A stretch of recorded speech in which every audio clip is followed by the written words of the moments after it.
When I took that first basket to Worcester Community Hospital, we didn't have a name. We weren't a nonprofit. It was just a group of moms dropping off a basket.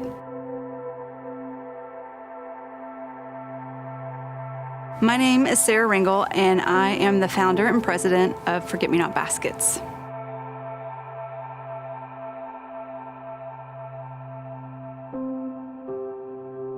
It was funny because all of a sudden the elephant showed up out of nowhere, and I didn't know where it came from. I just remember her bringing in a basket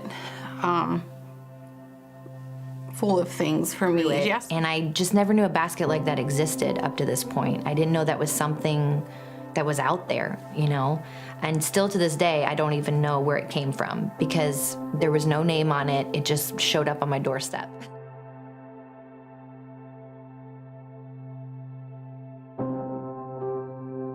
We needed more funds to be able to continue because they were being used. And so we did these little fundraisers, and one little thing I did was set up a table at a Women's Day Away. We made heart sugar cookies for like $1, and just basically to kind of raise funds so we could supply the baskets. We sat there, and so many women came around our table and stayed. And they stayed, and they talked about losses that they've never talked about before. And in fact, just being at that Women's Day Away table led us into expanding into our second hospital.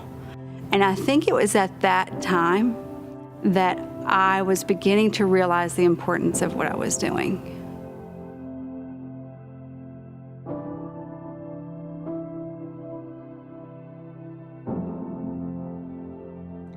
Forget Me Not Baskets begins the healing process.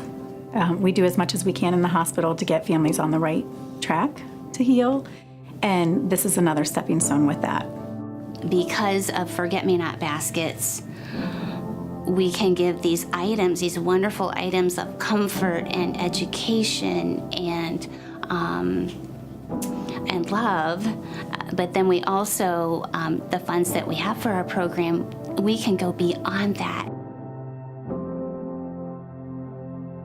Forget Me Not Baskets has 3 different bags or baskets that we offer. We have a large basket that's more geared for late losses. We have an early loss bag. We call it an ER bag.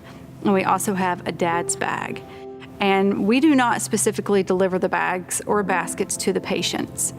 But my hope is that when they receive them, they feel love, they feel comforted, they feel like they can talk about it, and that they just don't feel like they're alone.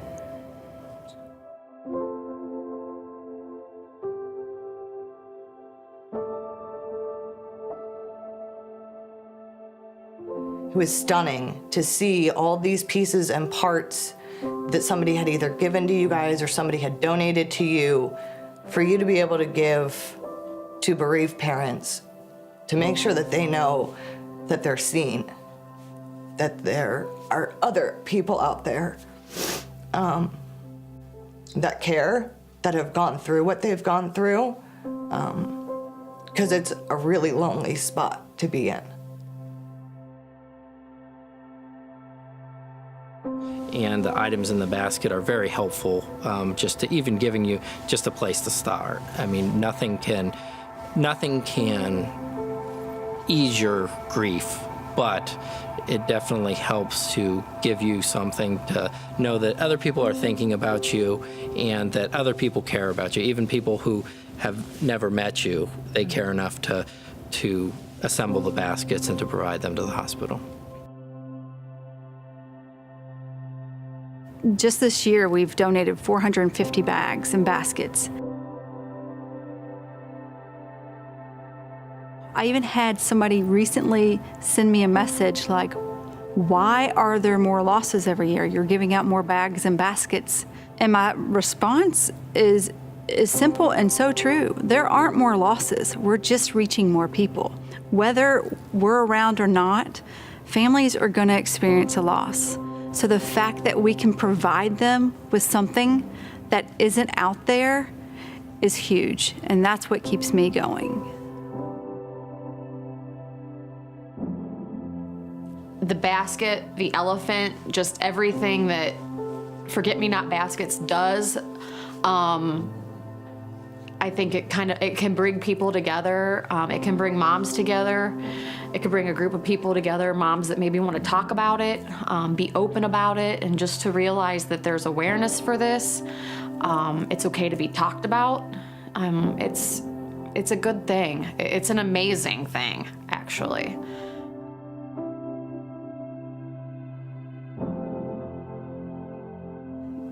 My goals for Forget-Me-Not Baskets in the beginning were just to keep it going for our community and for the few hospitals that reached out to us and we were able to supply baskets to.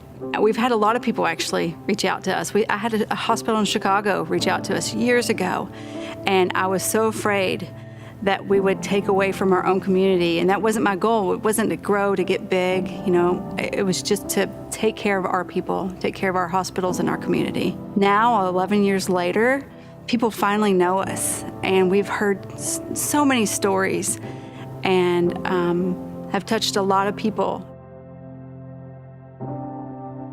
When I got the basket from Forget-Me-Not, it truly meant so much to myself and my husband and even our kids. When we got home, there were a lot of questions of where the baby was, and this was something that we could show them, and they were able to process because of the basket. They were able to go through it in the weeks coming and look through the different items and help make sense of what was going on. And just in that moment, in that day, it made us truly feel like somebody was there and was caring, in that moment, and was there for us. My hope for Forget-Me-Not Baskets in the future is to grow, to expand outside of our city limits and, outside of Ohio even, and just get our baskets and bags and our dad's bags in the hands of as many parents and families that we can.